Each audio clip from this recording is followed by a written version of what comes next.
This summer, we enter a new era of Star Wars. You mean the dawn of the Star Wars Canon Timeline podcast? Yeah, sure, that too. But I was obviously talking about the Acolyte. We've got to cover that on the Lorehounds. Oh, but the Star Wars Canon Timeline podcast is exactly at that point in the timeline, the end of the High Republic, 100 years before the prequel trilogy. We've got to cover it there. Why not both? Okay, deal. It's the first live-action Star Wars outside the Skywalker saga. Nobody can miss this. Listeners, kick off your hot lore summer weekends with scene-by-scene breakdowns of the Acolyte, found in both the Star Wars Canon Timeline podcast and the Lorehounds Mother feed. And the Lorehounds Star Wars feed. Wherever you like to listen, a couple of days after each new episode is released.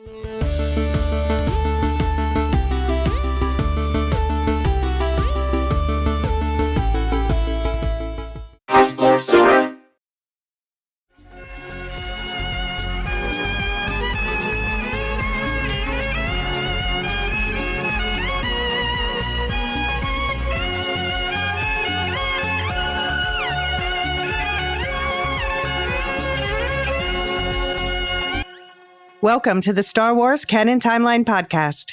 And the Lorehounds Star Wars podcast. I'm John. And I'm Elysia, and today we're delving into the darkness of night, the 5th episode of the Disney Plus Star Wars series, The Acolyte. Listeners, for this crossover podcast series, we'll be following the Star Wars Canon Timeline podcast spoiler rules. We will focus on the timeline in which the show is set and the eras leading into these events. Subscribers, we had a great conversation talking about events later in the timeline last week, and we'll do a season wrap-up to discuss that more as well.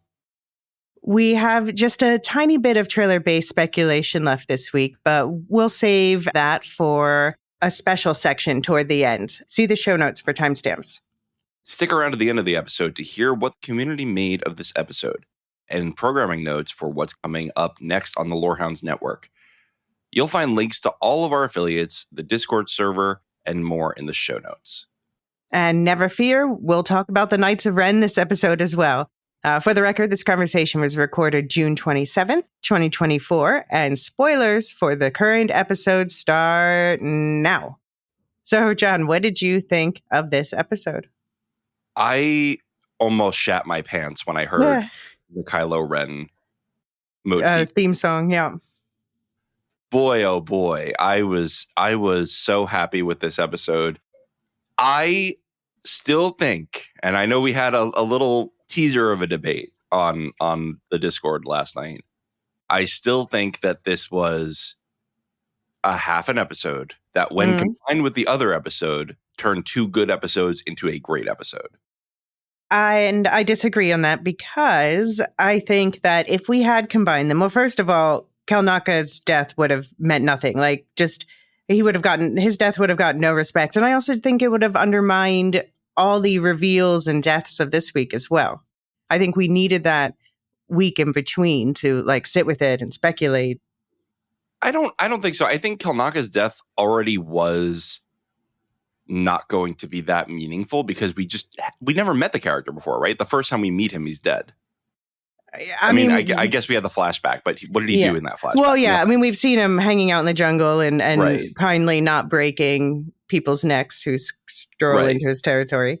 But I stand by that. I think that this was the best thing. I like a week to be like, ooh, what's going to happen next? Because I think this episode, it was about the same length as last episode, but it felt so packed. So much happened. And I think it would have felt too long and it would have just completely washed out the first half if they were together.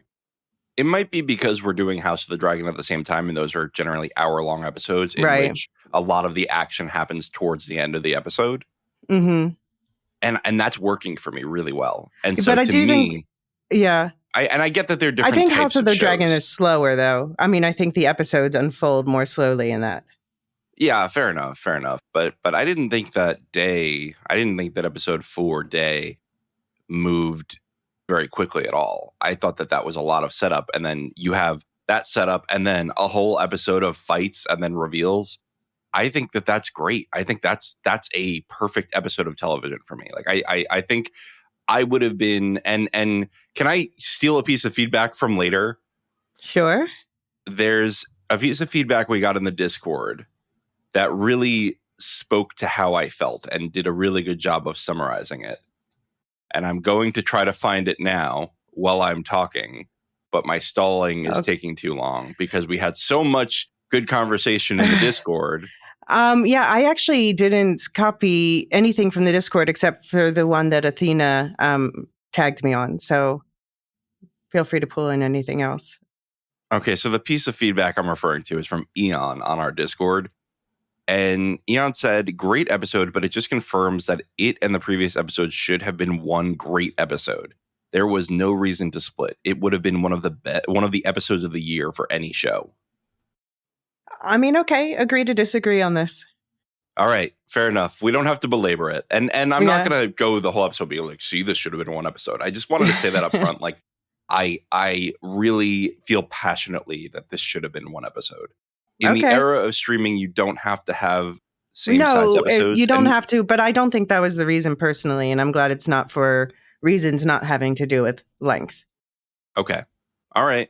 Well, that's enough for me on that one. Anyway, I was shocked by how much I liked the reveal of Manny Jacinta as Darth, as we were saying. Mm-hmm. Darth Teeth is a very scary villain, and Manny playing him is very cool because he's funny. He's darkly funny.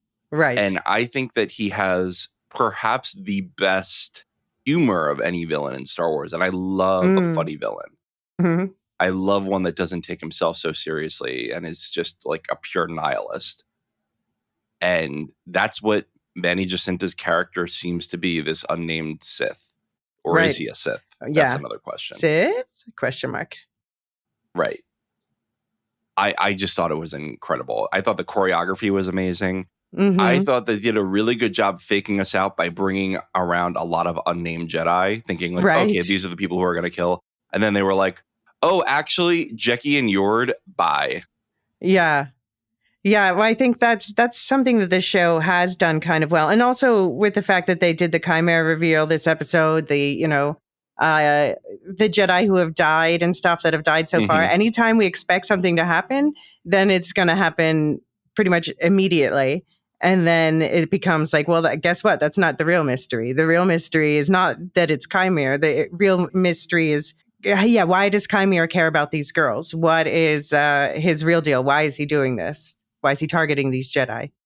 Right. And does he have a master, etc.? Right. Mm-hmm. I love that kind of subversion of expectations in shows. And that phrase has become so cursed since the Game of Thrones era. But when it's done well, it's really good.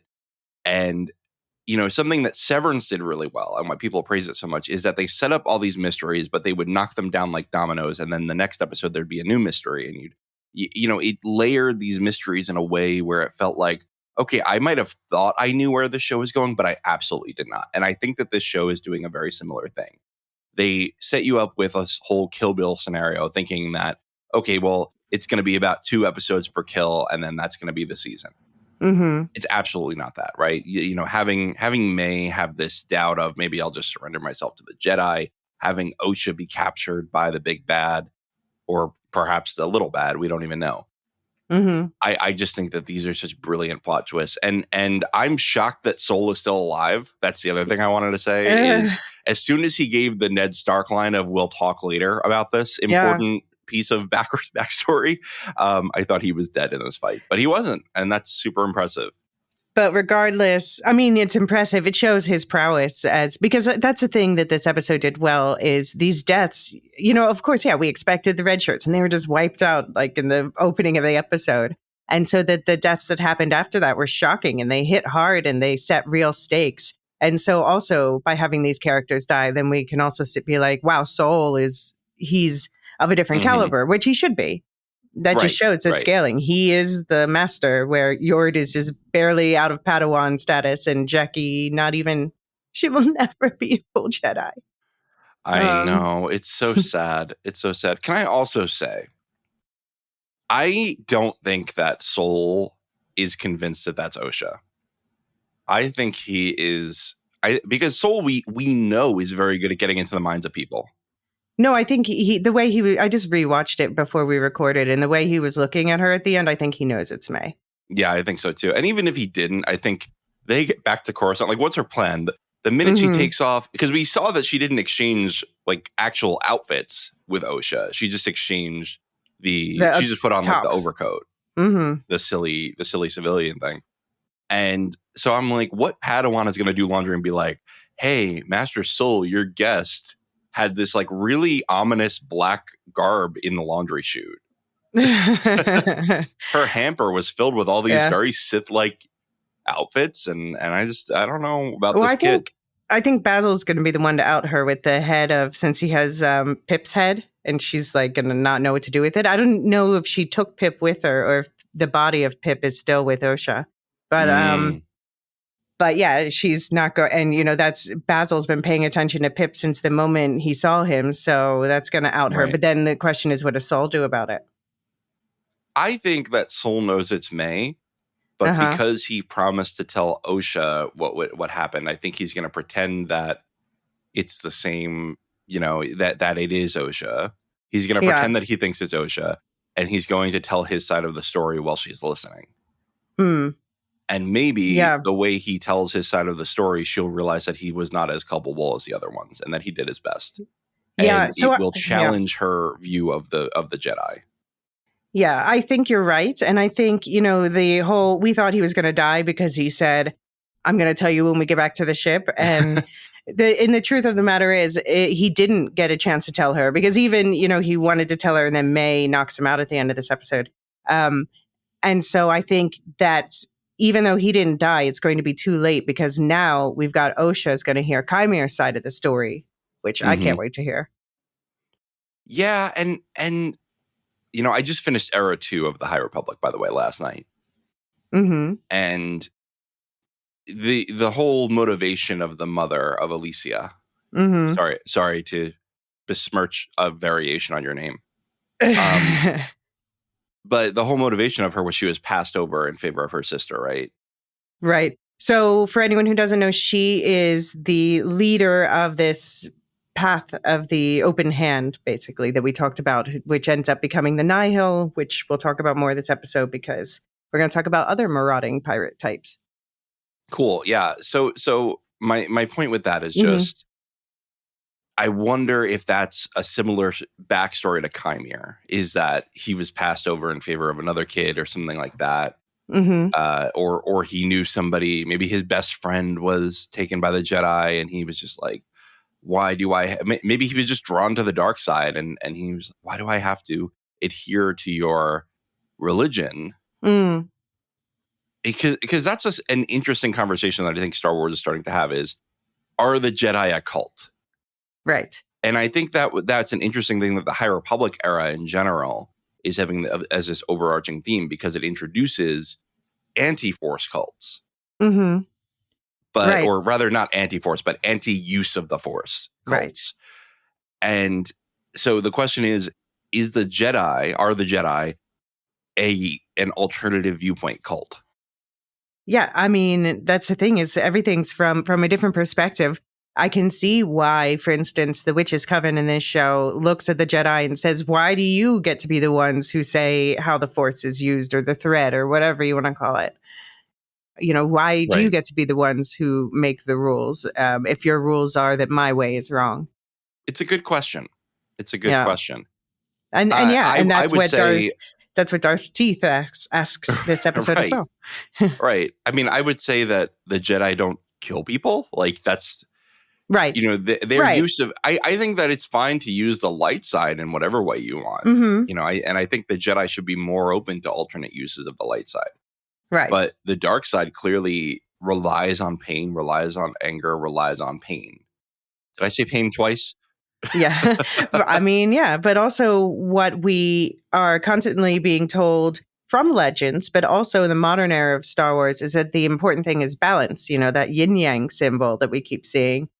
And balance necessitates that there is also darkness. Like it's like later in this episode, Chimere says to Saul, Saul says, oh, he's twisted by darkness. And Chimera says, isn't it better that I embrace my darkness? What have you done with yours? It's not that Saul doesn't have it. It's he's repressing it. And what dangers does that lead to? And I'm not advocating for the murderous, maybe Sith, of course. But I'm just saying it's interesting to see their perspective. Yeah, I want to talk about Yoda, but not now. In our next spoiler cast, I want to talk about Yoda and some what happens with him later. Yeah. I want to talk about stuff that happens. Can I say the Clone Wars? Can I refer to the Clone Wars? I mean, so. I've talked a lot about the fact there's a TV show called The Clone Wars that a lot of lore comes from. Yeah. So anyway, enough of my thoughts. I feel like I've monopolized this hot take section. So what were your thoughts? Yeah, I mean, I agree with you, except on our one notable difference. And I think this is some of the best fight choreo we've seen in all of Star Wars. It was just absolutely thrilling. The deaths hit hard, like I said. And we finally got to see that new type of lightsaber that Leslie Headland was teasing. So we'll talk about that later, too. What was the new type of lightsaber? When Darth Teeth pulled the shorter lightsaber out of the longer lightsaber. It's like sheathed inside each other. Understood. Like a nesting doll situation. Very cool. But yeah, before we get into the episode breakdown proper, we did want to talk about a piece of feedback. We wanted to put it here up front to talk about it separately. You'll see why. It's about the way that this crossover podcast is being run. So we'll get to the rest of the feedback at the end. But I guess I better read this one because it's about me. Yeah, go ahead. So Annie sent us an email and said, "Dear Lorehounds, I'm a big fan of your work and very happy that Elysia has finally joined the team. But I'm really struggling to get your Acolyte coverage. I would consider myself a semi-casual Star Wars fan, having watched all the movies, all the live-action TV shows, and a little bit of the animation. But I feel like this podcast is not being made for people like me, and I'm on the verge of noping out.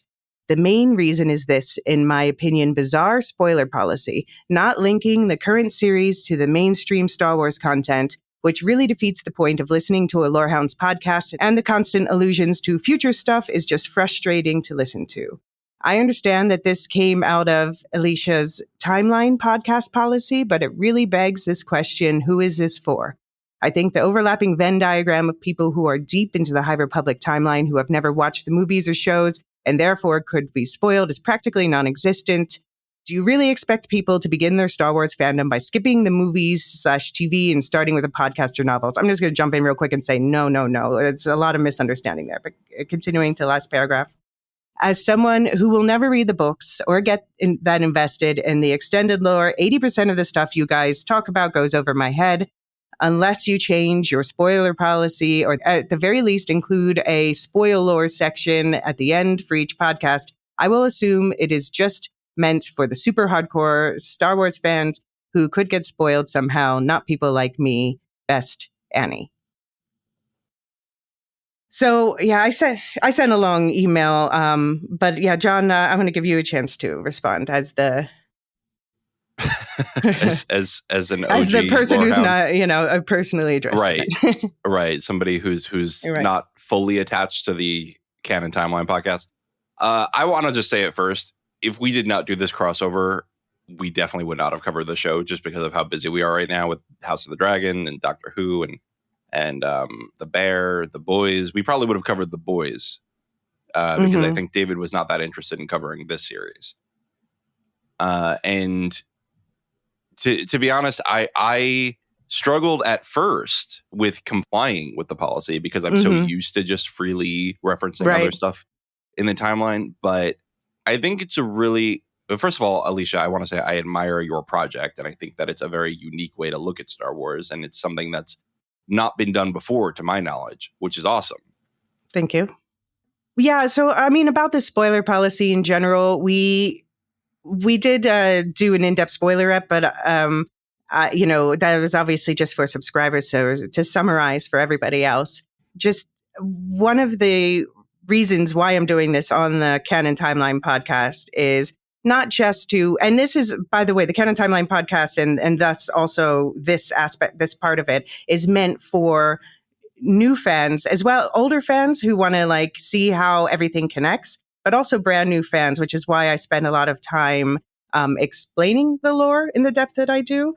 But just to summarize why the spoiler policy is, it's kind of just to force us to look at the story from the perspective of the people who are living it, you know? So from Saul's perspective, who doesn't know what's going to happen in 100 years. And of course, we cheat all the time with like little offhand comments about that. And hopefully we try to make them as clear as possible in terms of, you know, if there's a force conception, you either know what that is or you don't, and you'll find out. Yeah, that's just about the spoiler policy aspect of it. I'm really sorry that that's frustrating you, Annie, and you know, for other people. I hope it's not the same. If it is, please let me know. I know that I've also heard feedback from people who are enjoying the lore dumps because, you know, they want to learn more lore.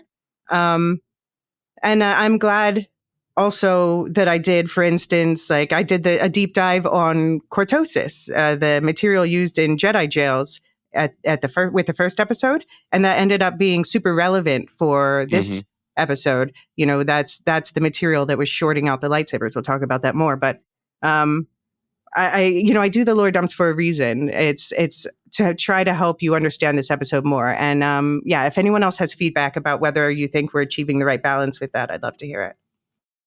Perfectly balanced. That's the light and the dark side. And I'll say I suggested to aid in your comfort that we will eventually talk about things. Perhaps we on the season wrap up, we can have a section where we talk about future timeline events. Right. I think that would be good. And I also think this is an era that is largely like this is a whole project. The High Republic project is a whole thing that Lucasfilm is doing. And I actually, at first I was really skeptical about it. And the more I read it, the more I think it's interesting. And it has some of the better written characters in the Star Wars, I would say, just from what I've read so far, which is just a few books. And I think it's worth talking about these things on a podcast. Now, one thing that I took from that email was we could do a better job of explaining High Republic concepts that we say in passing. So that is something that we will definitely take into account and we will be more cognizant of. I know, Elysia, you already explained who the mother is and who the path of the open hand is when I referenced that before. So I think two things that we'll do, we'll definitely explain things that are High Republic exclusive, book exclusive to people who are not interested in reading those books. And we will eventually have a spoiler discussion on the season wrap. Now, I think we'll have a deeper spoiler discussion on the subscriber exclusive conversation, but we can at least have some basic conversations about Skywalkers and other entities. Right. No, we'll figure out the details, but we want to make it the best for everyone. And I will also continue to refer to episodes in the Canon Padawan Timeline podcast because, you know, I specifically did that to build up to this series. So we're not going to spend a bunch of time telling you about the rule of two when we've already talked about it in depth twice. So right. Do check that out. In the show notes on the Canon Timeline, you can find a blog post that lays out all the episodes, and you can just like do a Control F and search for different concepts, and it'll tell you when we talked about different things. All right. Well, I think that about says it. And we do appreciate the feedback, Annie. You know, we make this show for everyone's enjoyment, and I hope people are enjoying it. And if there's things that you like or don't like, then feel free to write it. Yeah, no, it's all about striking the right balance because, of course, you know, for some people, it might be maybe the weird Force users last week was too much, but other people specifically requested that. So then it's like, well, where do we find? And then I end up going on the line of like, what would I want as a listener? And of course, for me personally, I'm going to lean toward lore. Well, that's what drew me to the Lorehounds in the first place. If you'll notice, if you look down at your podcast player right now, there's a fast forward button. If you end up stuck on the lore and you're like, I just can't do this right now, that's okay. Yeah, that's okay. You can skip. We forgive anything that doesn't interest you. But shall we get into the episode? Yeah, let's do it. All right. So this week's episode 5, is titled Night, which everybody saw coming. I know. I could have written that title myself in my sleep. Do you think next week's going to be free will to mirror the destiny of episode 3? Oh, good question. I don't know. I don't know if we're getting the mirror of that yet. Yeah, maybe we will. We'll that it would make sense if we get like a different perspective. If we get 2 different perspectives. I feel like they want the one word titles, or maybe choice, something like that. Right. I don't know. Maybe free will be episode 7. We'll see. Oh. Yeah. But so for this week, the credited writers were Cor Adana, who also was a writer last week, and Cameron Squires, who also worked in the WandaVision writing room and also on Final Space and a show I haven't watched called Agent Elvis. And the director was Alex Garcia Lopez, same director as last week. Nice. So we begin with the Red Shirt Massacre. Osha comes to after having been thrown aside by the masked master in the last episode. She's searching for her droid as we see the Kel Dor, who is definitely not Plo Koon, go down to the man with the red lightsaber. The spare Jedi are quickly dispatched. Osha trips over a dead Jedi in the red dust and sees 8 trails left by the Force-pushed Jedi. Darth Teeth wounds and corners Yord, and Osha distracts him by firing her blaster set to stun, but the shot just dissipates when it reaches the master. But Osha is his new target, and he chases her through the jungle, throwing his saber at her like a boomerang, but Saul steps in to block it.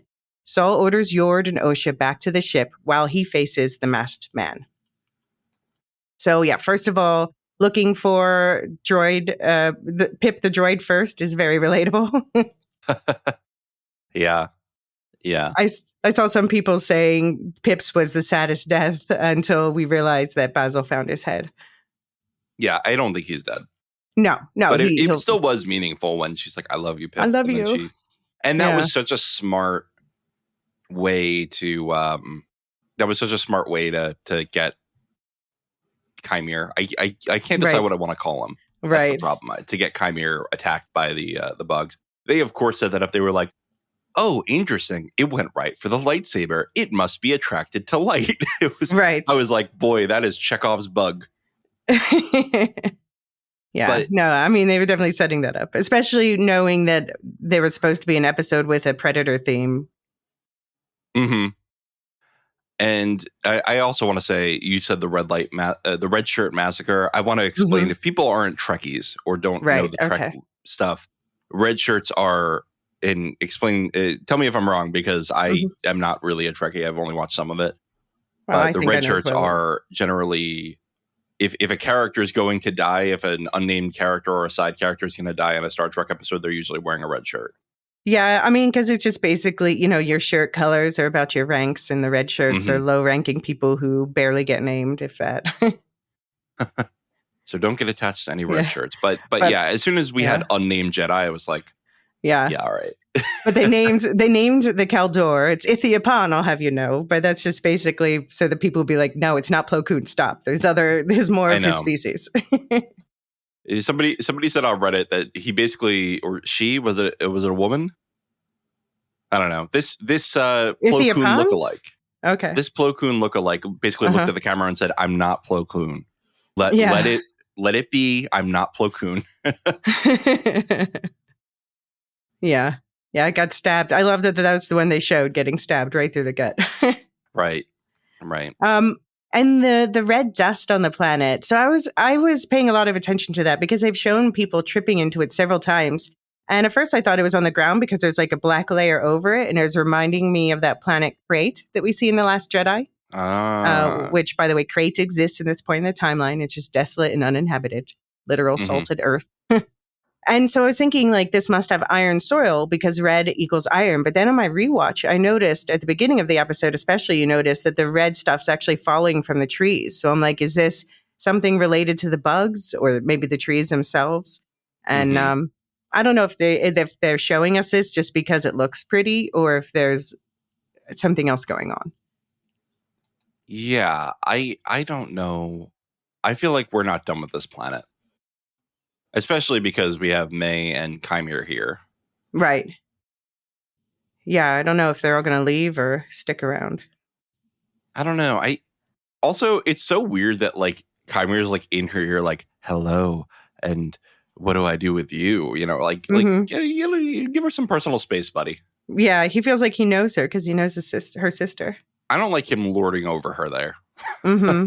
No, he's like, you're already mine because I bought May and you're a package deal. I don't know. I wonder, I keep having the idea or keep getting hints that he's somehow connected to their coven, but how could that be? I don't know. Yeah. But else, why does he care or what? Yeah. Yeah, I mean, I was hoping that it would be Mother Coral or another character connected to. Maybe Mother Coral is his master. But my point with that is just I was so impressed by Manny Jacinta's performance that it didn't matter to me. Like and that's the sign of a good performance and good writing is that even though it was predictable who was behind the mask, it felt like a cool reveal anyway because it was just so well done. Yeah, no, he was brilliant. And especially there's this one moment where he dips into when May first sees him and is like, oh my God. And he's like, he does that derpy Jason Mendoza, which is the character from The Good Place thing where he's like, hello. And then he goes back to, you really didn't know it was me. The hello almost gave me Obi-Wan too. Yeah. Oh, hello. Yeah, it's funny to watch the internet. Like the internet is just freaking out over him because I wrote in the notes here, move over, Damon. The internet has a new toxic boyfriend. But basically, I mean, obviously, I call him Darth Thirst now, ever since the reveal of the arms. The arms, I mean. I know. I saw all the discourse on that. Somebody said, it's weird that they did a whole episode just on his arms. Yeah. Yeah, I mean, it's because it's also like, we're mad at him because he killed our faves, but we're also like, he's charming despite being, if evil, why hot? Also, it goes back to. But I love that people kept asking last week, like, what is in that giant backpack that he's carrying around? And now we know it's a costume change. Yeah, exactly. I mean, it's a lot of gear, quite honestly. A lot of gear. Yeah. So I think my theory, am I allowed to talk about my theories yet, or are we doing that in the next scene? No, sure. Go ahead. My theory is that he is not a true Sith. Right. But he, as a smuggler who was force sensitive, he came across ancient Sith teachings, whether in holocrons or writings. Or they were in that structure in Brendok. That was my interesting. theory. Yeah. Interesting. Anyway, he came across them in some way and was like, I like the jibe of this. I like the cut of their jib. Yeah. Yeah, I like the cut of their jib. That's the phrase I'm looking for. You might call me Sith. But he never says he's Sith. He says, you might know me as Sith. Exactly. And I think that was it felt very Aes Sedai, right? Like I'm gonna phrase my sentences to not be a lie. Right. But I do also wonder, so he's obviously very well trained with a lightsaber. So who did he learn that from? Because that's been called out several times, at least when May does it. They're like, May looks like she's been trained by a Jedi, but then this episode, they're like, you trained May. So he's not a Jedi known to the Order, obviously, unless somehow this group doesn't know that for some reason because the Order is so big or something. But no, I don't think he is. I think that there's another Jedi who has trained him. Or, again, with the holocron things, we know that Jedi sometimes record training exercises with holocrons. And I know that that's not the same thing as getting personal training. But yeah, no, but that would make sense. But I think he could definitely learn the forms from that, at least. It was giving me Jedi game flashbacks. I wish we could do this in Jedi game where he did the double impaling with the second one with the force pool. Yeah, that was cool. And there's something that Yord says that stuck out to me that said self-taught to me, which was he doesn't follow the rules of combat. Right. And to me, somebody who self-taught himself the piano and a lot of the guitar, sometimes I had these chord structures that I would play music with a classically trained person, and they would say, why are you putting your hands that way? And I'd be like, because that's how I learned to play it. And it sounded good. So I kept doing it. Right. And I just think that that's a marker of being self-taught is not following the canon. Right. Or like Wilder's in The Wheel of Time. Am I allowed to say that? Right. That makes him more dangerous too. Mm-hmm. The fact that he's unpredictable. But also, I mean, Soul is being realistic that this is somebody they don't know and he could do anything. Whereas Yord, being the newly knighted Jedi who had to try so hard to pass his test. Mm-hmm. He's like, I know the forms. He's so attached to the forms that he can't go up against somebody that he doesn't know. He's only trained to fight another Jedi, basically. Well, it's it's his own personality too. That he's such a rule follower. He cannot fathom why others would not do that. Rip. Yeah. But I have a question about this helmet and an armband that he's wearing. So, as I alluded to before, it seems to be made of cortosis. And so we talked about cortosis in the first episode breakdown for this series. But just as a little refresh, basically, it is a metal substance that dissipates energy. So when you blast it, like we get at one point, Osha blasts him and the charge just dissipates. Or it can short out lightsabers as well, which is what we see happening over and over whenever the lightsabers touch his helmet or his armband. That's a pretty rare and special metal. So I'm wondering where he got it. Probably Planet X. No, I'm just kidding. I just read that part. So the other thing I want to say is when Osha shot him, I love the way that he looks at her. He's like, huh, really? Yeah. He wasn't even fazed by it, but he was amused by it. And that was such a funny dark side moment. Like that's why I really like him. He's my favorite dark side user. Yeah. In a long time. Maybe Darth Vader. Darth Vader is still the coolest villain. But he's up there. He's really cool. He's top 3 with Maul also. Yeah, I do I like animated Maul. I think movie Maul is boring. Yeah, that's true. Yeah. Okay, so another thing about this helmet that's weird because it's not in canon at least is that apparently it has brainwave blocking properties, which I have some questions about. So first of all, I have to give a shout out to John because I knew he was going to bring up Magneto, and it's immediately what I thought of too when we found out he's wearing it so that so that Saul can't read his mind. Right.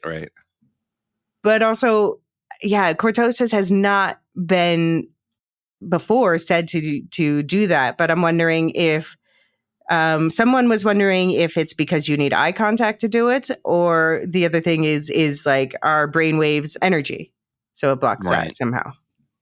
Good question. See, I didn't remember you talking about cortosis because you say so much lore that I just can't keep it all in my head.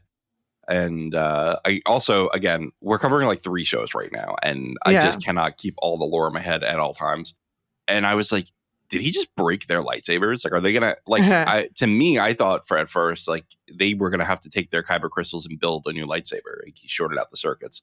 But I think that your explanation seems a lot more reasonable because to me, I thought what was going to happen was somebody was going to be blocking, and it was just their lightsaber was going to cut out, and they were going to get stabbed. Oh yeah, no, only when they hit his helmet, but it's only short term because you see the lightsaber will sputter back on after a moment. I see. To me, I was like, "Oh, is this just a broken lightsaber now that's going to come in and out?" Yeah. Okay. Nope. Anyway, I'm wrong. Yeah. I'm just saying. I'm just saying that was my thought process. Mm-hmm. I was so engrossed in what I was watching that I could not stop to think about what it was. Mm-hmm. Yeah, I wonder if they're going to explain it, but otherwise it's a nice Easter egg. Yeah. All right, so then the action moves on, and Bazil is with Yord and Osha for a hot second before Bazil wanders off into the jungle again. And Yord and Osha bicker about Yord and his lightsaber fetish, about her wanting to return to the fight and him wanting to follow orders. She reminds him and the audience that the giant umber moths are drawn to attack sources of light, and Yord finally puts his lightsaber away. Elsewhere in the forest, Saul faces the Master, and the two duel until the Master slips away. Meanwhile, May leaves Kelnaka's hut with his lightsaber and is attacked by Jecki. And the two have an awesome fight that ends with May in cuffs and Jecki with 2 green lightsabers. And now Jecki's fighting the Master with both lightsabers, but one of them short circuits when it makes contact with his Cortosis helmet and armband. And the Master slices through the saber with his, and Jecki drops it and runs down to 1 saber. But the Master is no longer interested in her, and he takes off in pursuit of the handcuffed May, who has slipped away during the distraction.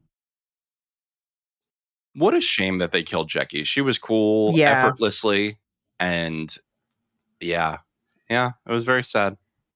Yeah, I also had to wonder, like, was it weird for Jecki to attack May when she apparently had a crush on Osha and she's attacking someone who looks identical?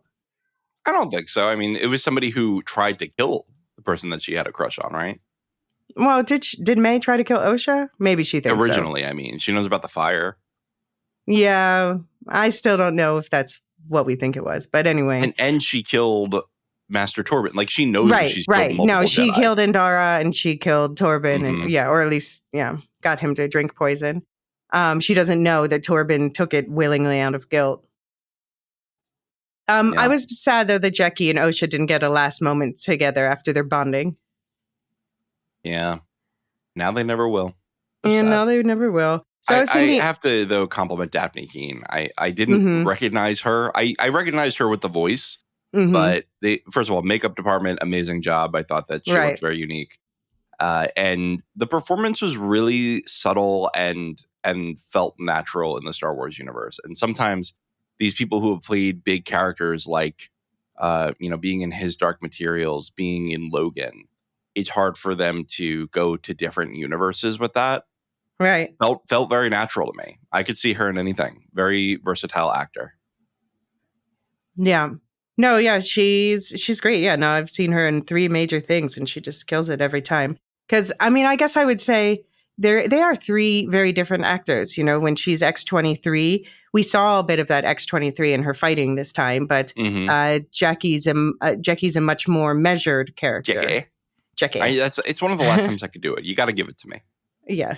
Jecki. All yours. Can you do the Kiwi one for me one more time? That made me laugh a lot. Jecki. So I was questioning at first why May took Kelnaka's lightsaber this time, but then I thought about it, and I think that it's because before she's no longer trying to. And it's funny that Chimere, Mr. I don't want any rules, is setting rules for May, but that just goes to show you everyone's a hypocrite. But I think that May's like, I'm done with the Master. I'm not playing this, whatever the game is with winning a lightsaber without, whatever the rules are. And so she just takes it to defend herself because she's like, I'm going outside where a bunch of people want to kill me. Right. Yeah. And it's really a shame that she doesn't have the opportunity to surrender herself, right? Mm-hmm. Because I think she would have. I think she was ready to just let it go. Yeah. Do you think that we should be suspicious of Bazil? Because he keeps leaving the people he's supposed to be guiding. Isn't that kind of weird that Yord's constantly like, where's Bazil now? Yeah. Bazil is definitely a little bit sus on my list. A little bit. Everyone's on the sus meter somewhere on this show. Right. Do you think Chimere, when he said Saul should recognize him, was that just from their meeting on Olega? Or do you think there's another reason he thinks Saul should recognize him? Good question. The other thing is we still have that cloaked person on during the ascension rather. I think that it's possible that Chimere was there. Maybe he was, they had to have May and Osha some way. Yeah. What if so you think like Osha, can he I am your father? Can he slow his aging? Because Chimere looks like he's in his 30s, and that would make him a teenager then. Yeah, I don't know.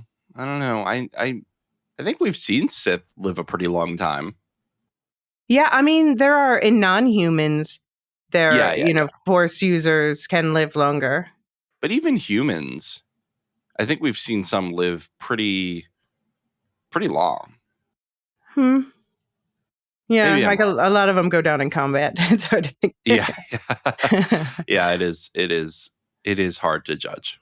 I have to give Yord his due in the moment before we discuss his death. First of all, like I when a total flip-flop in this episode from like, oh, look at Yord refusing to turn off his lightsaber because he's a know-it-all dick. But now his dickishness really hits different after his death. And I think I'm going to find him really endearing on rewatches. Yeah. And just as Yord was getting likable, he was killed. And that was definitely on purpose. Like, we had this natural aversion to this mansplaining, cocky guy who clearly was very insecure about his abilities, who was very obsessed with his physical appearance, clearly, right? He never had a hair out of place. He was ripped, and he was just steaming his robes in the hall. Shirtless. Right. He's just very obsessed with appearances, and it just made us be annoyed with him. And I think that is a little bit of social commentary of like, we're much more concerned with the social mannerisms of people than their outward actions. Whereas I don't think he ever took an action that was bad or mean or anything like that. I think we get a little too hung up on being nice instead of kind. And Yord was kind when he needed to be kind. I mean, the way he talked to Osha about her trauma was kind, even if he's not always nice. Yeah. I also have to give him credit. Like, not only did he tell us about the Darth Teeth not following the rules of combat, as you mentioned, but he also pointed out this. He said, so we had this thing where the helmet apparently is blocking Saul from Jedi mind tricking Chimere, which I don't think he would be able to do anyway because Chimere is too intelligent. But anyway, but then Yord says that Chimere was mind controlling him. But the way he says it, he says he gets into your head and stays there, which we didn't see that happen this episode. So it makes me question, is this something that happened before?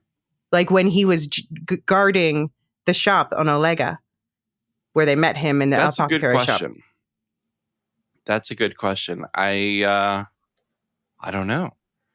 I want to know more now. Give me a flashback to Yord. Yeah, exactly. Maybe we will. And of course, Osha says, my mom used to be able to do that. So tying it back to the witches again. Yeah. I wonder if May has a brand somewhere else besides her head. May or Osha?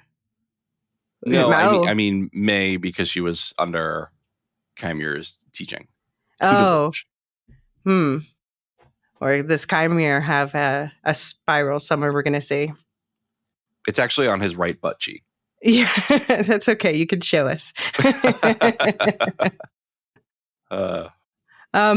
Speaking of hiding your cheeks, he says to Saul, Saul says to him, what master hides his face from his pupil? And Chimere says to Saul, you tell me. So he's got the dirt on Saul because he's also later prodding Osha, like, Saul's not telling you stuff, which Saul, to be fair, Saul already said, I got something I'm going to tell you later. Yeah.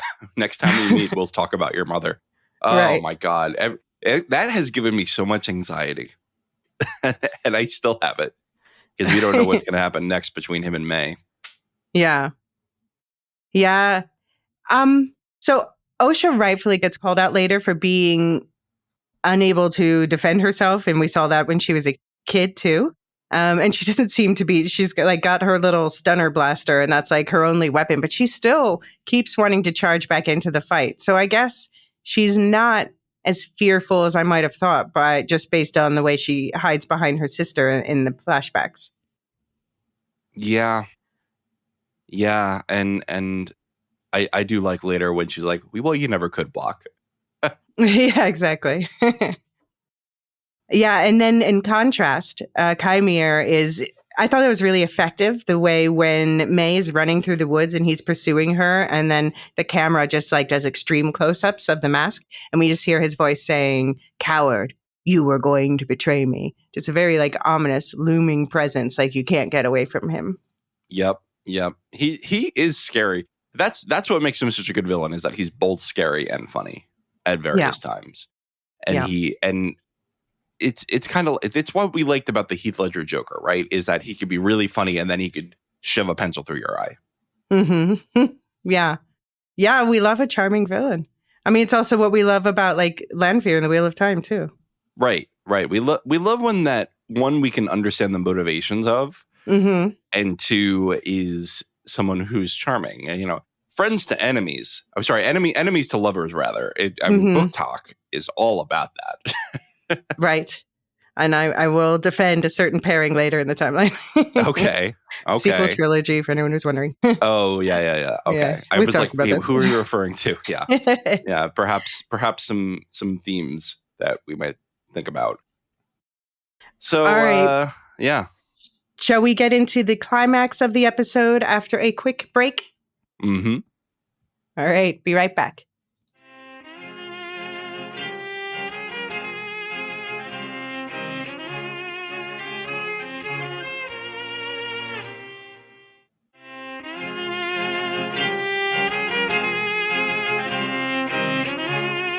This summer, we enter a new era of Star Wars. You mean the dawn of the Star Wars Canon Timeline podcast? Yeah, sure, that too. But I was obviously talking about the Acolyte. We've got to cover that on the Lorehounds. Oh, but the Star Wars Canon Timeline podcast is exactly at that point in the timeline, the end of the High Republic, 100 years before the prequel trilogy. We've got to cover it there. Why not both? Okay, deal. It's the first live-action Star Wars outside the Skywalker saga. Nobody can miss this. Listeners, kick off your hot lore summer weekends with scene-by-scene breakdowns of the Acolyte, found in both the Star Wars Canon Timeline podcast and the Lorehounds Mother feed. And the Lorehounds Star Wars feed. Wherever you like to listen, a couple of days after each new episode is released.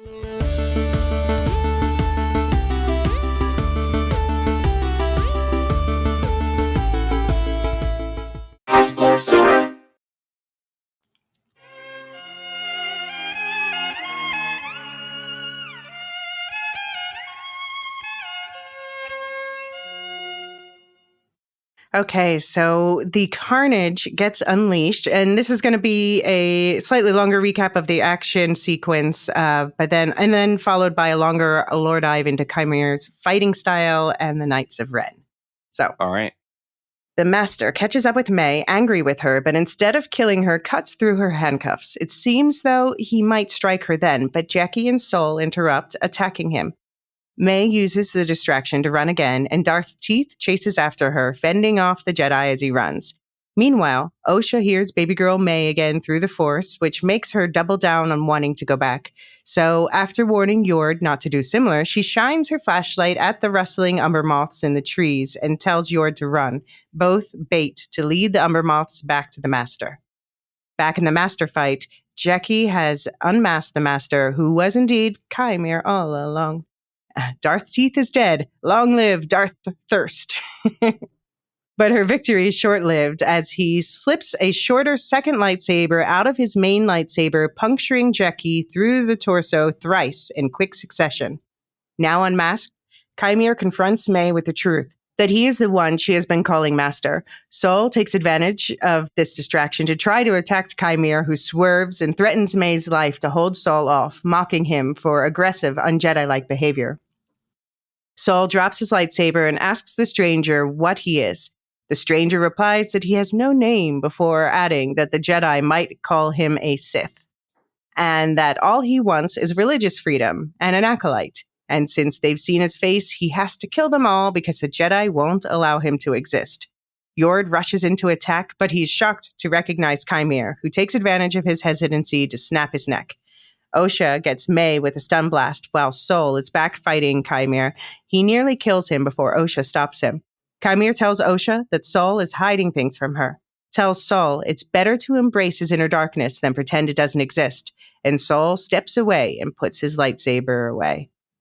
Pip senses movement in the trees, and Osha yanks off his head, which works as a flashlight, and tells Pip she loves him before fixing it to Chimere's back, attracting the Umber Moths, who carry him, with Pip's head, away. So, John, how are your soul suspicions doing after this episode? I think he is someone who has, like, basically all Jedi, even though they don't admit it, struggled with anger and fear and tried to deny it. And we see later in the timeline that some Jedi try to deny that they have these emotions and try to deny that they that they are tempted by the dark side. Mm-hmm. And it doesn't help. Like, that is part of the dark side, is this denial, is this shoving things down, and that, the denial of the dark side existing gives the dark side power over you. Right. There was one thing I wanted to bring up from from Day, which is why I think it should have been one episode. Okay. And there was a part of the conversation when Chimera is walking with May, and they're talking about the deals that they have with the Master. Mm-hmm. And May says, well, it's not a deal, it's a lesson. And she says, what's your deal? And he goes, well, I don't have a deal per se. I just, I owe him. I owe him. I don't think he was lying there. I think he thinks he owes something to himself. Maybe. And that's an interesting way to view that character, right? Like, he has to keep fighting to restore something to himself. Yeah. Well, I also wonder about the other thing he said in that episode was that the Master collects people. So who else is he collecting? Yeah, that's a good question. Also, I just want to know, because here's the thing. We know that Sith apprentices are incredibly insecure, because the whole premise of the rule of two is one day they have to be strong enough to overthrow their master. And then they're going to be alone, and they very quickly need a new apprentice to avoid the extinction of the Sith. Mm-hmm. And so they get so insecure that they have these, like, this isn't an apprentice, it's a student. Right. It's an acolyte. Like they play with the wording. And that's a point people are making. Like, the way that he's using acolyte, he didn't say, suggests that he's not, that he is the apprentice. Right. If he is part of the actual Sith and not just a smuggler playing Sith cosplay. Yeah. Yeah, absolutely. And so, as you mentioned, at the end of the episode, we hear the Kylo Ren theme music playing. So then that brings up something that I have to say people were speculating on since they saw his mask. And first of all, I have to call out one of his funny one-liners is Saul asks him, why do you risk discovery? And he says, well, I was wearing a mask. Yeah, that was a great line. I really enjoyed that one. But yeah, when people saw the mask in the trailers and, the promotional material, people were already starting to ask questions about the Knights of Ren. And now with this Kylo Ren theme music, yeah. So anyone who doesn't know, Kylo Ren is a dark side character who shows up much later in the timeline, and he takes the Ren part of his name from the Knights of Ren. And what we know about, we don't really know the origins of the Knights of Ren. We just know that they came out of the unknown regions. So again, that's the region of space where Chiss space and other things are, but it's a difficult to navigate region of space. So they came out of there as, let's see. Sorry, I'm gonna. Okay, so just to quote Wikipedia on this, Darth Sidious stated in his book, Secrets of the Sith, that the Knights of Ren did not adhere to any code. They were willing to do anything to prevail. As such, the Knights lived a flexible lifestyle, doing whatever they pleased. They believed that everything they gained was given to them by the dark side. Yeah, this sounds kind of like what Chimera is saying this episode, doesn't it? That he wants to be able to do whatever he pleases. Right.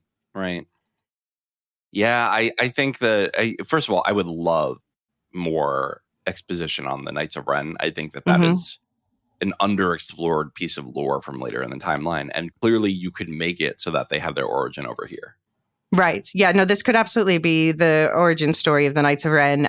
And I also have to question the fact, so they are originally a band of marauders from the unknown region. So could it be, because who else is like crazy marauders taking people out of the Nihil? Could it be that in the third phase of the High Republic books, which are not done yet, so we don't know how that story ends, but we know the Nihil don't seem to be around after that for whatever reason. Could it be that a group of them go into the unknown regions to hide out and then reemerge later as the Knights of Ren?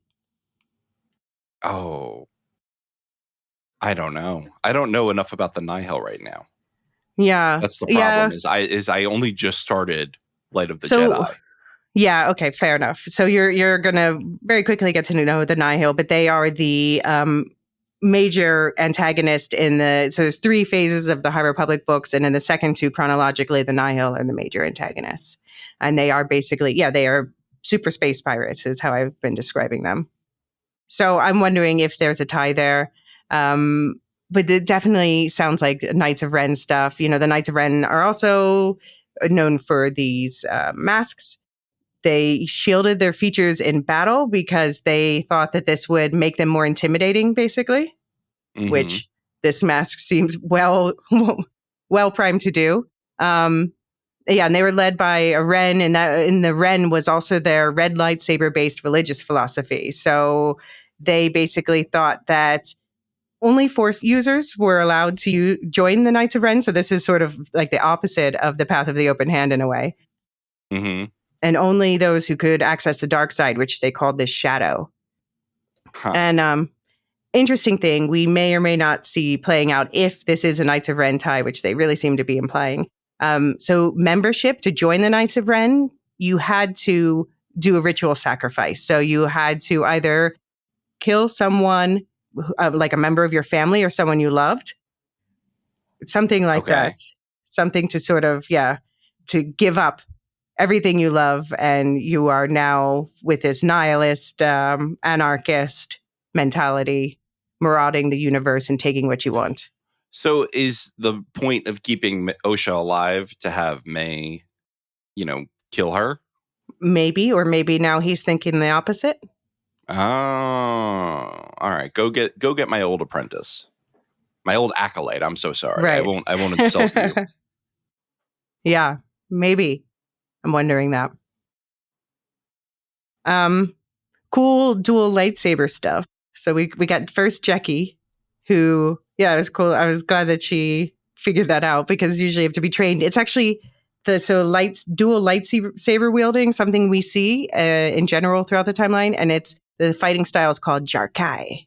Oh, it's funny. There was a joke that I heard on A More Civilized Age, which is another Star Wars podcast, where somebody said, have we ever seen somebody who usually wields one lightsaber wield 2 and get weaker or more clumsy? Because it seems like there's no downside to having 2 lightsabers. I mean, yeah, I guess you do have to train. We do see Ahsoka later. She trains. So Ahsoka as a character pops up later in the timeline, and she goes through several different phases of lightsaber usage for various reasons. But probably her most iconic one is that she has 2 lightsabers, but like Darth Teeth, one of them is a shorter blade, what they call a Shoto blade, or a light dagger. And the idea is that this is like a more aggressive fighting style that gives you better control. And also you can, of course, use it as defense too, the extra saber. Yeah, I've always really enjoyed Ahsoka's fighting style, because it's the way she holds the lightsabers most of the time. I mean, I know that sometimes she holds them where she goes top down, but a lot of the time she's doing underhand lightsaber strikes, right? Which are very cool to me. So you don't normally see that. But I will say, Anakin, we even see use dual lightsabers in a certain fight, and he just gets stronger when he picks up a second lightsaber. That's Anakin. Like, yeah. Is there a downside to using 2 lightsabers?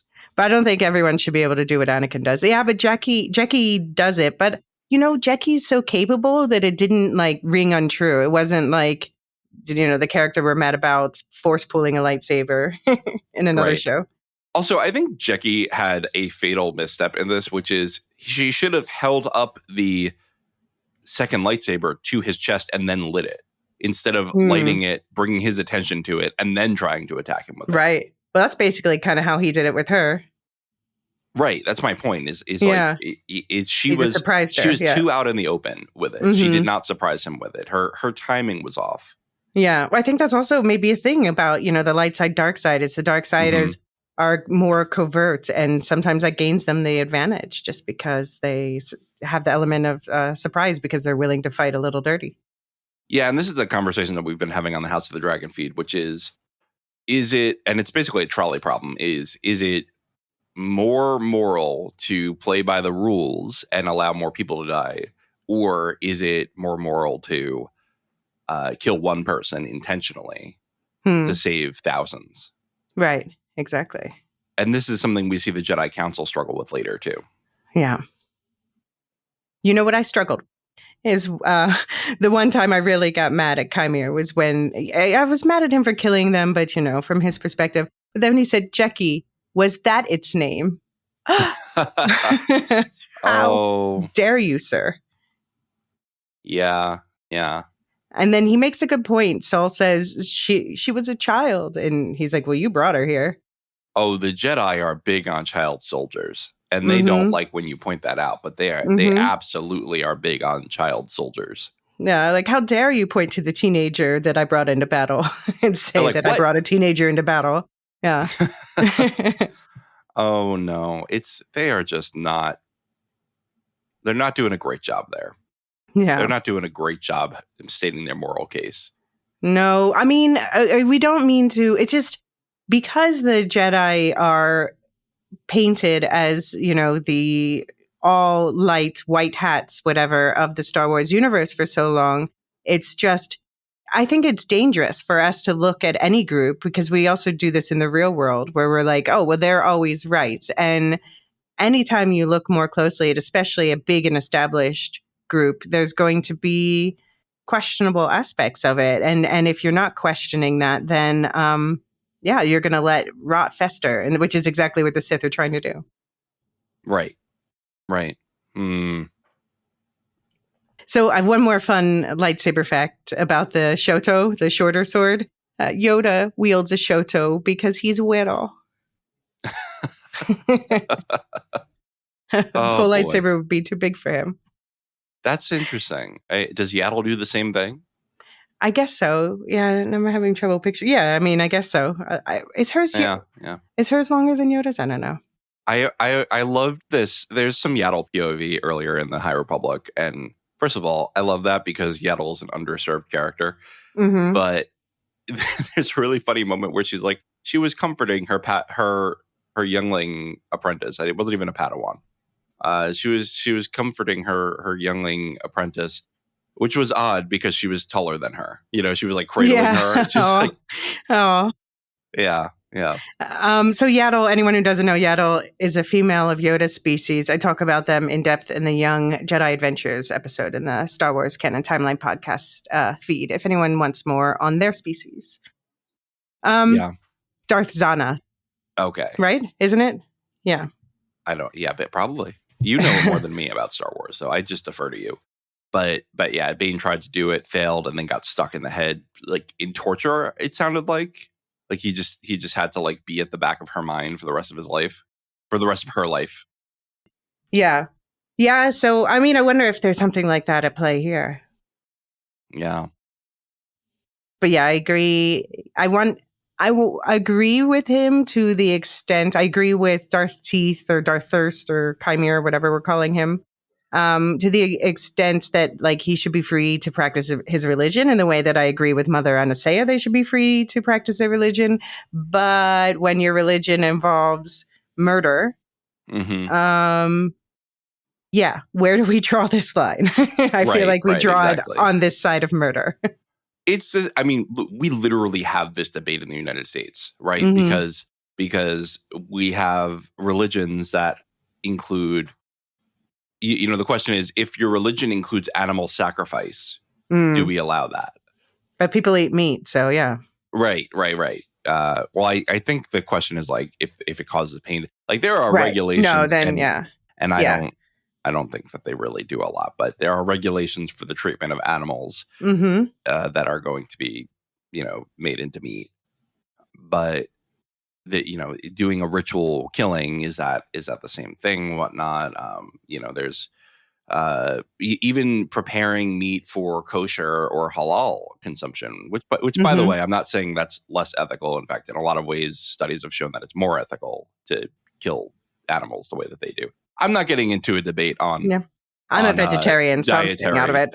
Yeah. My point is, it is a legitimate debate of like, how far do we let you go with your with under the claim of I'm practicing my religion. Mm-hmm. Yeah, exactly. If we wouldn't accept it otherwise. Where do you draw the line? And you're killing the members of my religion is generally considered Right, a good place right. to draw it. Yeah. Yeah, for sure. But then again, yeah, did the Jedi start it by, as May said at this episode, invading the Coven? Oh, do I have to sing it again? May didn't start the fire. Also, I'll say, if you're a Patreon or Supercast member of the Lorehounds, I'm going to be debuting my Hot Lore Summer song on Second Breakfast this month. It is 8 minutes long, and I'll tell you the first verse of it is about the Acolyte. Nice. Very exciting stuff. I also have a question about Osha hearing May's voice. We still have not seen May experience any of this Force deity stuff. Only Osha. But May can use the Force and Osha can't, although obviously Osha used to be able to if she was a Jedi. But I just find it interesting. Osha seems to be the only one getting these Force visions about May. Well, May talks a lot about blocking, right? So I wonder if she can block out Osha because she's created a wall around her. Right. Whereas Osha is just vulnerable. I think it also has to do with like the opposite philosophies of Jedi and Sith, right? Which is that the Jedi are very open to the thoughts of others and open to other ideas, ostensibly. Right. And that and fear and doubt, those are weaknesses if you use the light side. Whereas fear, anger, pain, those are things that strengthen you if you use the dark side. Yeah. Mm-hmm. Yeah. Yeah, I just wonder if somebody is messing with Osha's head. What if it's not really May she's seeing, but somebody pretending to be May? I could see that. And I would like that. It's Mother Coral. Maybe. Where was she in the flashback? She wasn't in the bodies pile. Yep. But speaking of the sisters, time for the Padawan trap. So Osha questions Saul about what Chimere said about not being able to trust him, and Saul promises he'll tell her everything, but is stunned immediately by May. As the sun begins to dawn on this long night, Osha confronts May.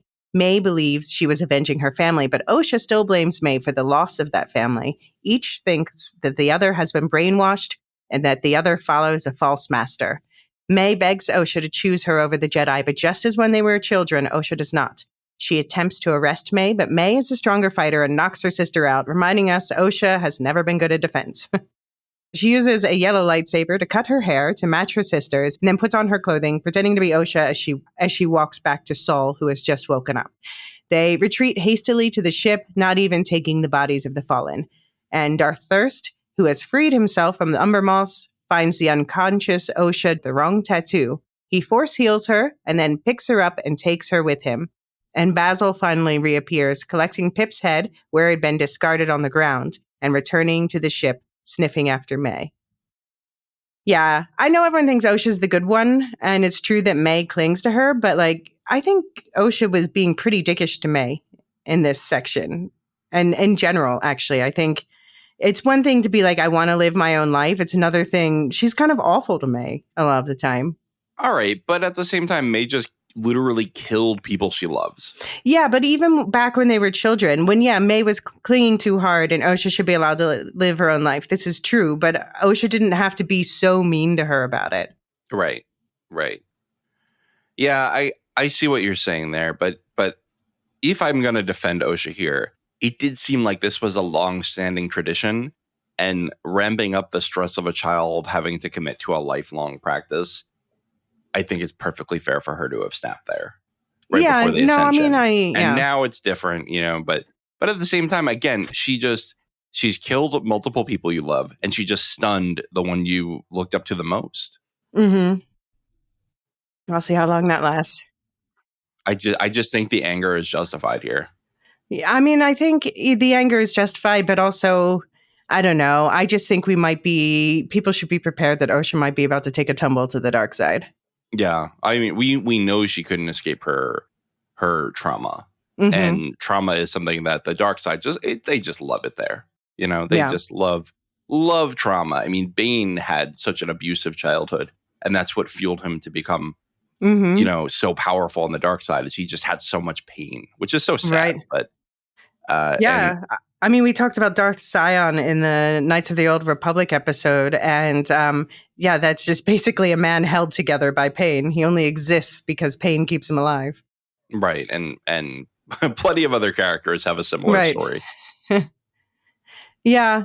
I think, though, I do think Saul, as we said earlier, knows that they're switched. And I have to wonder how long she thinks she's going to. She might, I don't know if she clocked that her sister has a tattoo on her shoulder. She certainly, it was revealed when she took off her clothing. But how long can she keep that spiral on her forehead concealed?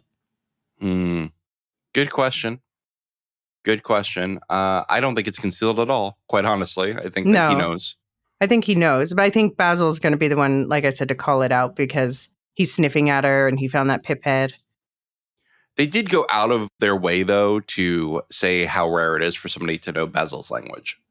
Yes, exactly. So he has no one left to talk to without Yord. Yeah. Yeah, that's very sad. They're going to need a protocol droid soon. Yeah. Ooh. No, we're not getting C-3PO. No, we're not. But I there's other droids that do that. There are other droids, yes. He's not the only one, as much as it feels like it sometimes.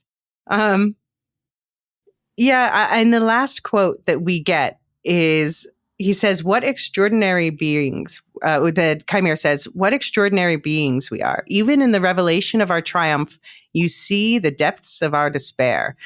So I guess the triumph is defeating that gaggle of Jedi? Yeah, I guess so. And despair is losing May? Yeah. Maybe losing his mask. I think he's more upset about the mask than May. He has the pieces. He can repair it, probably. Fair enough.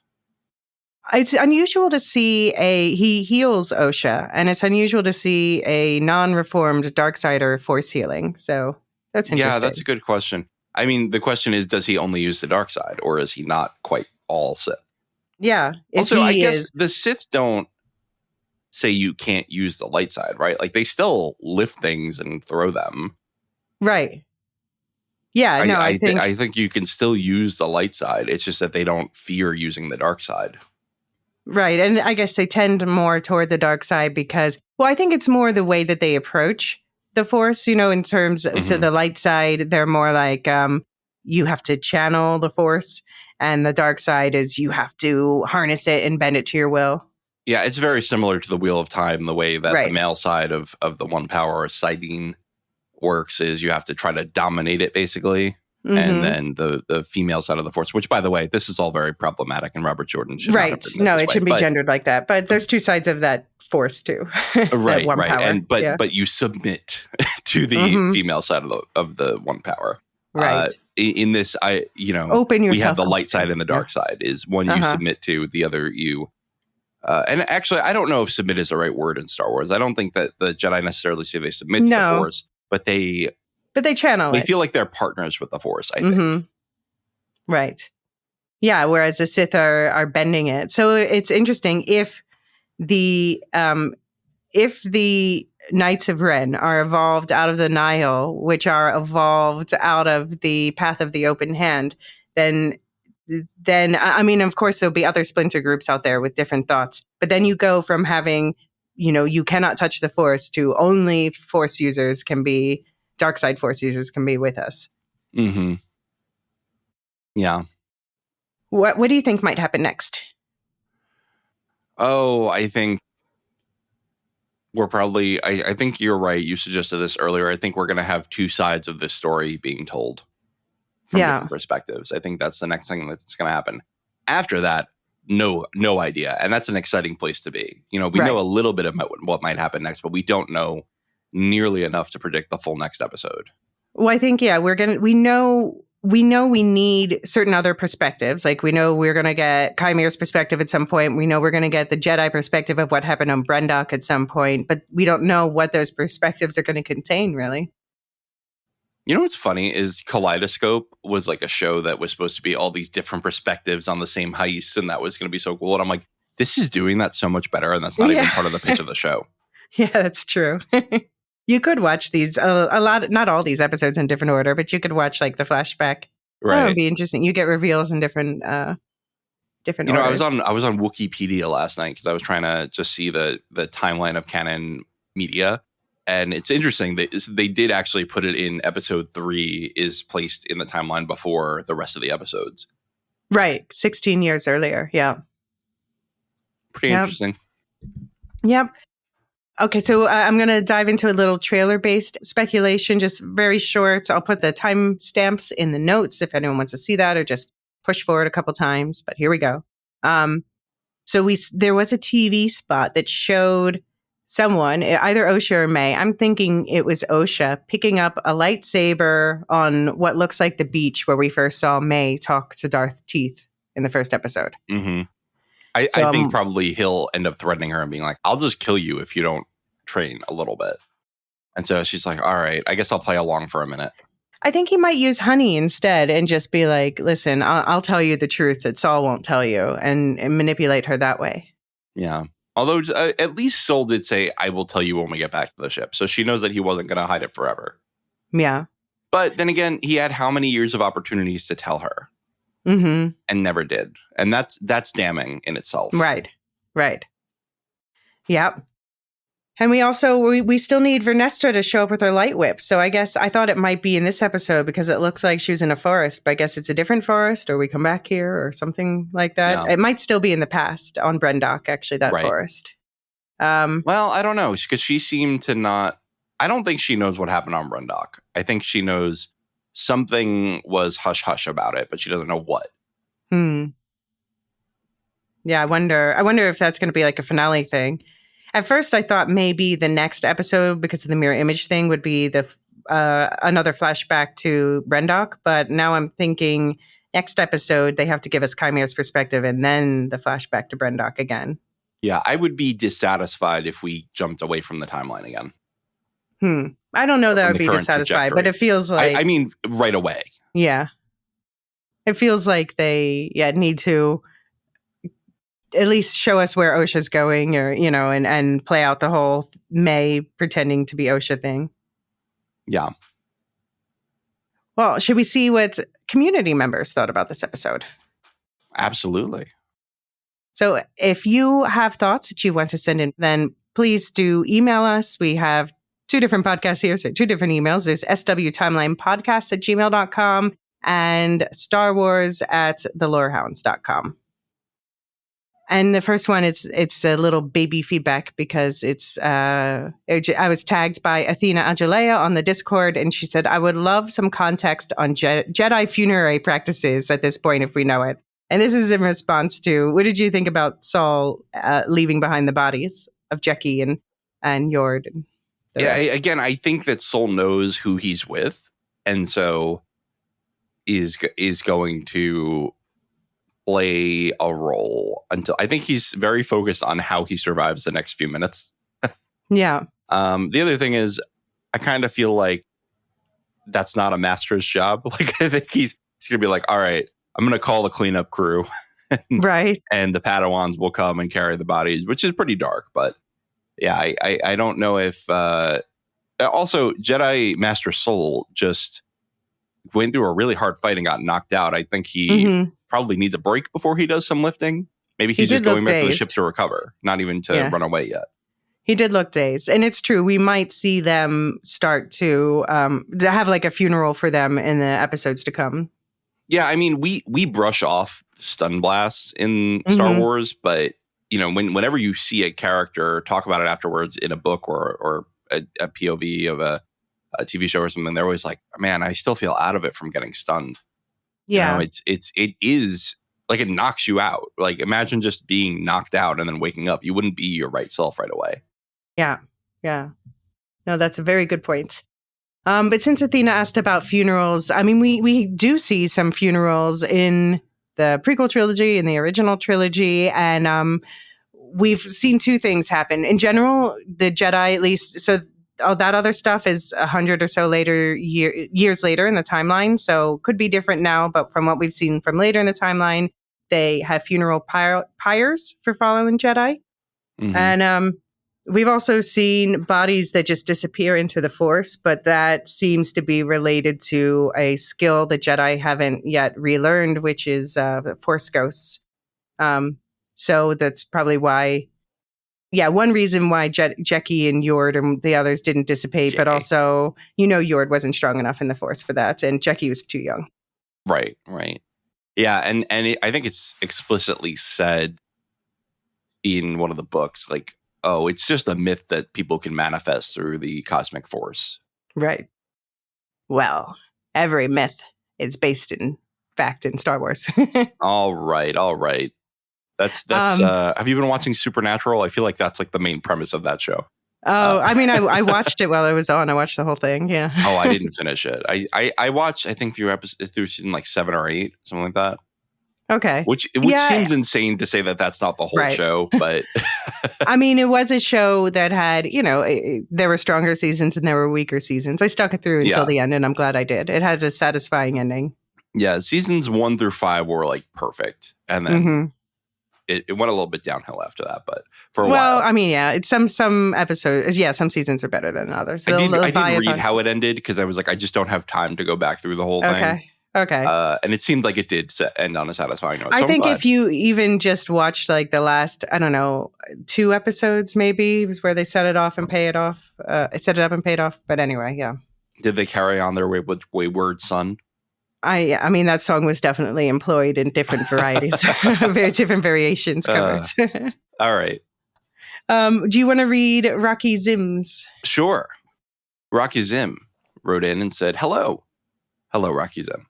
Hello there. So I enjoyed this episode and I'm enjoying the show. I think the show is pretty good. It has a lot of new characters, and we are seeing the Jedi discover a Sith Lord for the first time in a while. The fight scenes at the beginning were really good. I liked how Darth Jason used the Force pull to add another Jedi victim to his lightsaber and had a 2-for-1. I loved how he was able to break the lightsabers with his helmet and his armor, at least disable them for a few minutes or so.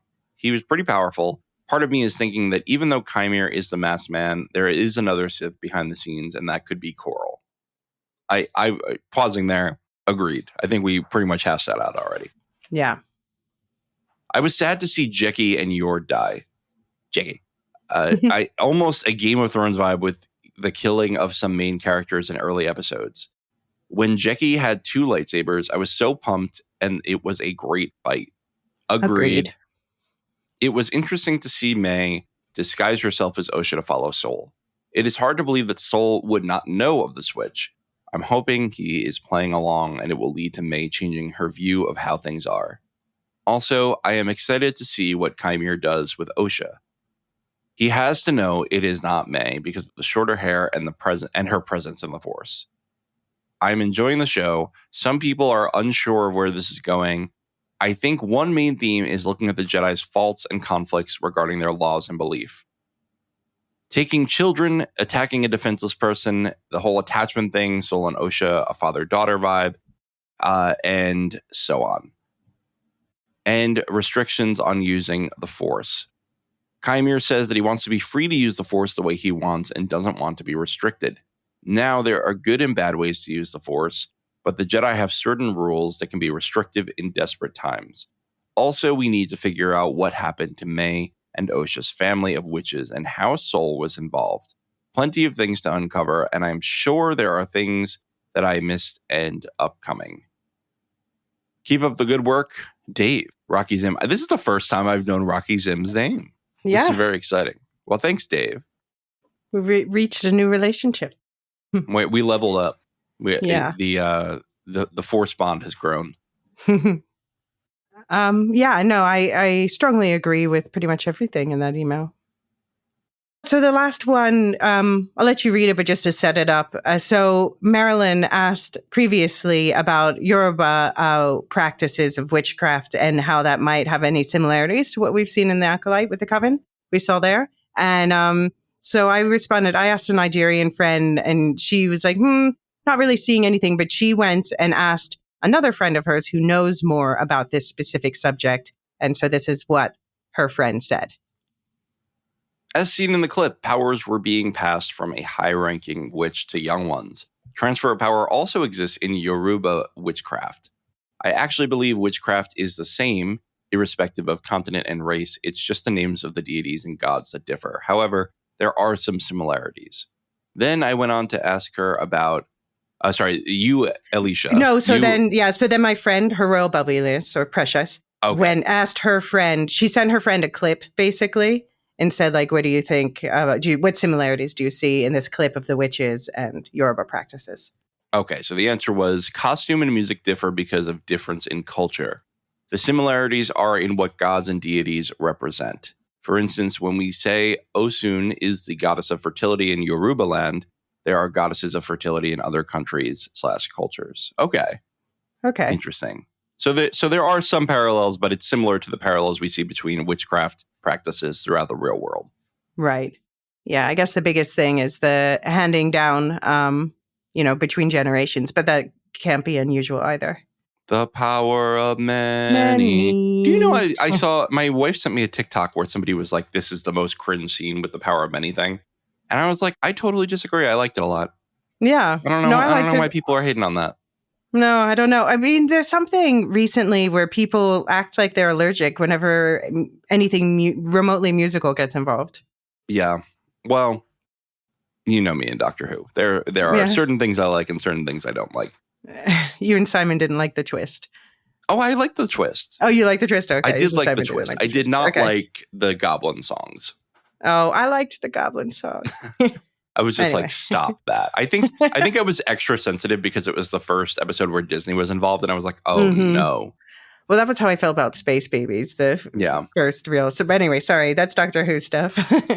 If you're enjoying Star Wars, you can join us in other space adventures. We did the whole season, the first season of the new Who. Check it out. We even have a special feed for that, the Sonic Screwcast. Yeah, which is a dumb name. I love that name. One of my talents is coming up with dumb names. I like it. I like to lean into it. Although I think you decided to name it Screwcast when I tried to do the Sonic podcast, and you were like, "No, do Screwcast." What's it? I don't know. Is it me? I'm going to give you credit for it anyway. Okay. Well, shall we wrap it up with what's going on the network? First, on the the Star Wars Canon Timeline podcast, of course, we will be continuing with 3 more weeks of Acolyte coverage. And also this week, there's actually going to be a second episode in that feed. I'm going to be covering, I managed to get my hands on this hard-to-find edition of a book, which has a couple of canon ancient myths of the planet Batuu. So I'm going to put out a special episode just summarizing them, talking about how they relate to the broader Star Wars narrative.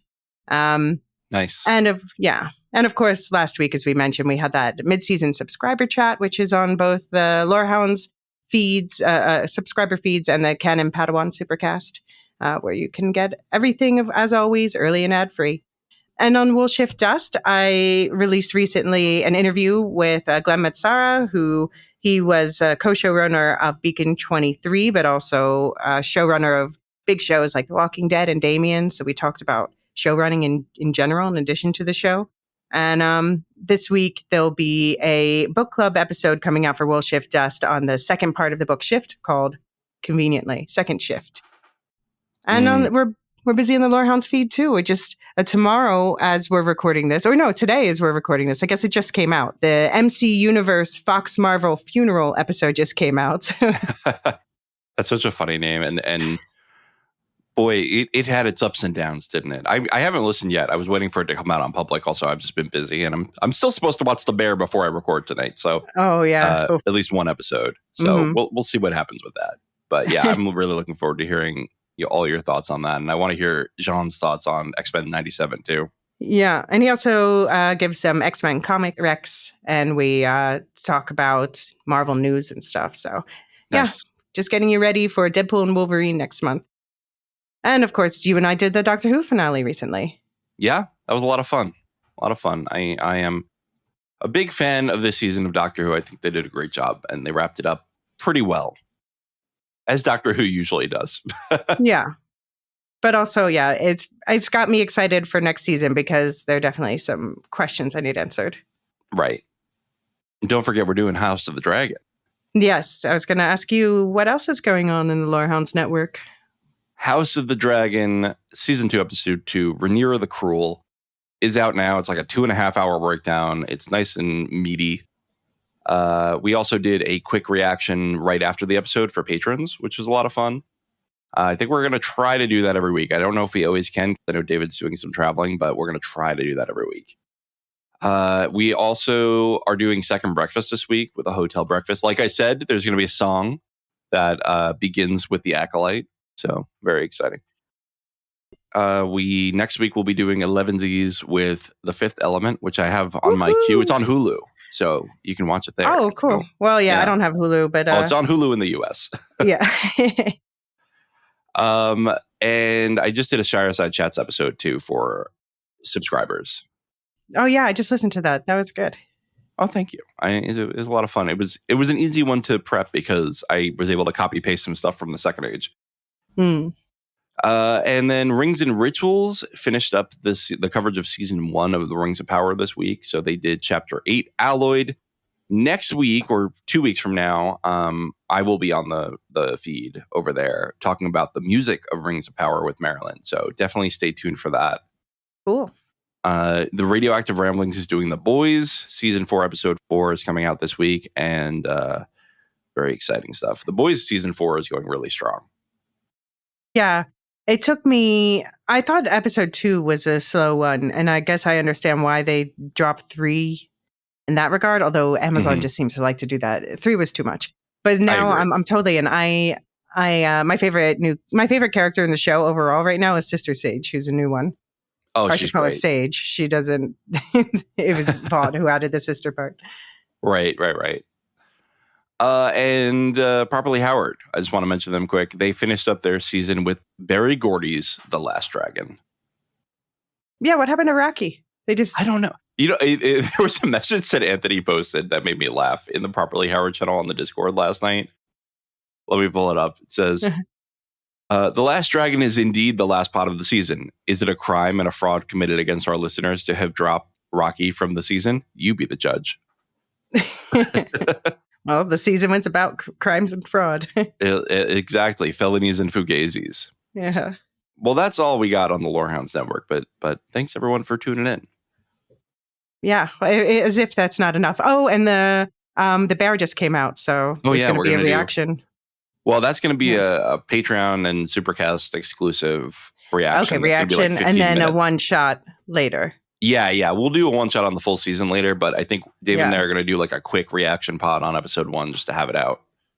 Okay. And there's also, we're wrapping up one more episode of Interview with the Vampire, which was just renewed for season 3.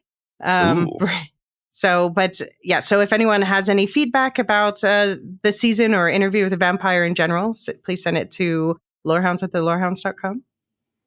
Very nice. Very exciting. All right, everyone. Elysia, it's your podcast. You should close it out.